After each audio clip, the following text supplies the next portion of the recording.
গরিব হয়ে দুনিয়াতে জন্ম নিলে এই দুনিয়াতে কোনো দামই থাকে না কারোর কাছে। এই দুনিয়াতে বড়লোকের অনেক দাম, টাকার অনেক মূল্য, বড়লোকদের অনেক মূল্য, গরিবদের কোনো মূল্যই নেই। গরিবরা এক ধরনের তুচ্ছ। আসসালামু আলাইকুম, সবাই কেমন আছেন? আলহামদুলিল্লাহ, আমি ভালো আছি। রাবেয়াস কিচেন অ্যান্ড লাইফস্টাইল থেকে রাবেয়া বলছি। তো প্রতিদিনের মতনই কিছু না কিছু ব্লগ নিয়ে আপনাদের সাথে হাজির হই আমি। ভোর 4টা বাজলে আমার প্রতিদিনের রুটিন শুরু হয়ে যায়।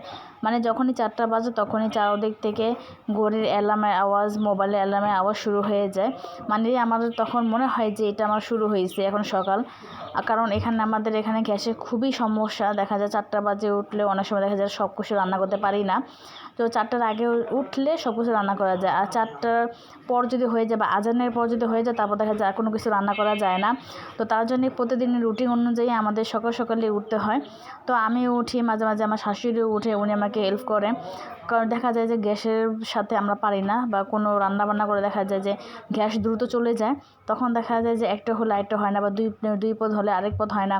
তো এই জন্য দেখা যায় আমার শাশুড়ি মাঝে মাঝে টুকুটে দেয় অথবা রুটি বানিয়ে দেয়, আর আমি এখান দিয়ে দাঁড়িয়ে রান্না করে ফেলি। তো রান্নার মাঝখানে আমার এই মোবাইল দিয়ে আমি মাঝখানে হাত দিয়ে ভিডিও করি। কারণ আমার একটা ক্যামেরা স্ট্যান্ড ছিল, সেটা আমার ছোট ছেলে মানে ও ভেঙে ফেলেছে। তো তারপর থেকে আমার আর এটা কেনা হয় নাই। তো কষ্ট করে হাত দিয়ে ভিডিও করি। আজকে মোটামুটি আমাদের তরকারি ছিল, যেমন এখানে ডাল ছিল, 2 রকমের ভর্তা ছিল, একটু আগে একটু তরকারি ছিল, তার জন্য আর বেশি কিছু রান্না করব না। আলু বেগুন দিয়ে ট্যাংরা মাছ একটু মাখা করে রান্না করব। সাথে 4 টুকরো আমি পাঙ্গাস মাছ নিয়েছি। পাঙ্গাস মাছ এখানে আমার বাচ্চাদের জন্য, মানে এখানে একসাথে রান্না করব, তো মাছটা খালি উঠিয়ে ওদেরকে খাওয়াবো। ওরা আবার ঝোল তরকারি এগুলো কিছু খেতে পারে না। তো আমি ওই মাছটুকু উঠিয়ে নিয়ে ওদেরকে খাওয়াবো, আর বাকি তরকারিগুলো আমরা খাবো। তো এই বেশি কোনো কিছু ঝামেলা করলাম না। তো এখানে ছিল থাইরয়েডের একটা ওষুধ। থাইরয়েডের ওষুধটা ছিল আমার, মানে আজকে 3-4 বছর ধরে আমি থাইরয়েডের সমস্যায় ভুগছি। তো প্রতিদিন খালি পেটে সকালে একটা করে থাইরয়েড খেতে হয়। তো আমার পয়েন্ট আমাকে বলছিল যে আবার পরীক্ষা করতে। তো আমি জানি না এখন পয়েন্ট কেমন আছে। তো আমি রেগুলার ওষুধ খাচ্ছি, দেখা যাক পরে পরীক্ষা করলে দেখা যাক কি হয়। তো প্রতিদিন রুটিনের সকালে আমার এই একটা থাইরয়েড আমার লাগেই। তো এই জন্য রান্নার করা মাঝখানে দেখা যায় আমি নামাজ পড়ি, আবার দেখা যায় থাইরয়েডের ওষুধটা খাই। তো এখানে তরকারিটা মুখামাখি হয়ে গেছে, এখন একটু ঝোল দিয়ে নিচ্ছি। আর সেই ঝোলটা আমি কমে দিয়েছি, যাতে বলক আসলে যেন যতটুকু রাখবো ততটুকু যেন ভিতরে হয়ে যায়। তো একটা তরকারি আর একটা ভাত রান্না করতে আমাদের গ্যাসটা চলে গেছে, মানে ইদানিং বেশ খুব দ্রুত গ্যাসটা চলে যায়। তো তখন দেখা যায় আবার এই সিলিন্ডারে রান্না করতে হয়। তো রান্না পরে এবার ভাবলাম যে ছেলে কি খাবে, ছেলের জন্য একটু নুডলস রান্না করি। তো এই জন্য নুডলসটা আমি সিদ্ধ করে নিয়েছি। আর এখানে পেঁয়াজ বা অন্য কোনো সবজি কোনোটাই খাবে না। তো আমার একটা ডিম দিয়ে আমি নুডলসটা রান্না করব। তো এটা আমার ছোট ছেলে খাবে, আর বড় ছেলেকে আমি সকালে মাদ্রাসা দিয়ে এসেছি। তো ওকে এখানে আমি 20 টাকা দিয়ে নাস্তার মানে কিনে দিয়ে এসেছি। আর এখানে আমার ছেলের জন্য নুডলস রান্না করছি। তো এই সকালে হালকা পাতলা নাস্তা দিয়ে ওরা পছন্দ করে। তো এই যে আমার মানে এখানে এই একটু মানে তেল, একটু একটা ডিম আর একটু মশলা দিলেই ওদের ব্যাস এখানে নুডলসটা হয়ে যায়। এর থেকে বেশি কোনো কিছু দিলে ওরা খায় না দুজনে। এটা আমার ছোটো ছেলে খাবে। তো ছোটো হোক আর বড়ো হোক দুটোটাই একই রকমই, এই হালকা পাতলা নুডলস হলেই হয়। এখানে আর কোনো কিছু অ্যাড করলে খায় না। তো যেটা বলছিলাম যে গরিব হয়ে জন্ম নিলে এই দুনিয়াতে কোনো দাম নেই। কারণ আমার ননদের যে যার সাথে বিয়ে ঠিক হয়েছে বা যার সাথে যে কাবিন হয়েছে, যে ভিডিওটা আমি কালকে ছাড়লাম, তো ওর অবস্থা বা একটু খারাপ।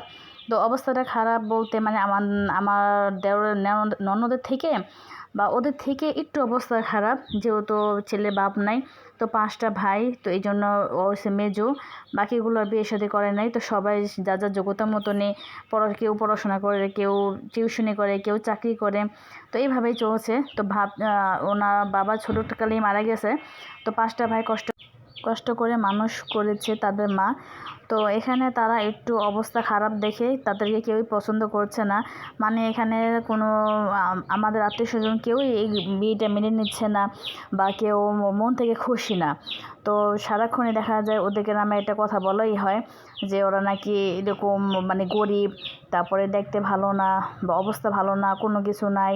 তো এই জন্য এরকম করছে। মানে আমি বুঝি না যে গরিব করে জন্ম হলে কি মানে এইভাবে কি মানুষকে এইভাবে কি নিন্দায় বা এইভাবে কি কথা বলে। মানে প্রত্যেকটা মানুষ খুব রাগ হয়ে আছে যে ছেলেরা গরিব, তো দেখা যায় ছেলেরা গরিব হলে মেয়েকে পক্ষ থেকে বলে, আবার মেয়েরা গরিব হলে ছেলেকে পক্ষ থেকে বলে। এই দুনিয়ার নিয়ম টেমন এরকম, মানে সবাই এইভাবে নিন্দানিন্দি করতেছে যে ওদেরকে, যে গরিব গরিব করে ছেলেরা পছন্দ করছে, কীভাবে চলবে, কীভাবে খাইব। মানে এখানে যে তারা যে তাদের যে যোগ্যতা আছে, তাদের যোগ্যতাতে যে একদিন বড় হইতে পারবে বা সেটা কেউ বুঝছে না। মানে সবাই মনে করছে যে এখানে গরিব, এখানে হয়তো আমার ননদ সুখে থাকবে না, শান্তিতে থাকবে না। আসলে অনেকে আছে যে ভাঙা ঘরেও সুখ শান্তি হয়, আবার অনেকে আছে বিল্ডিং ঘরেও শান্তি হয় না। তো জানি না, যাই হোক আল্লাহ কপালে কী রাখছে, যেহেতু ওদের পছন্দেই বিয়েটা দেওয়ার সিদ্ধান্ত নেওয়া হয়েছে। তো কাবিন টাবিন করানো হয়ে গেছে, এখন বাকিটা হয়েছে উঠানের পালা। এখন সুখে থাকলে আর তো ভালোই, আর দুঃখে থাকলে তো কোনো কিছু বলা যাবে না। তো দোয়া করি আমার ননদের যে হাজব্যান্ড, ওনার দুজনের যেন সুখে থাকে, ভালো থাকে। তো খেতে খেতে বিদায় নিচ্ছি আপনাদের থেকে। তো ভালো লাগলে একটা সাবস্ক্রাইব করে যাবেন, একটা লাইক করে যাবেন। আবার পরবর্তী ভিডিওতে দেখা হবে। আল্লাহ হাফেজ।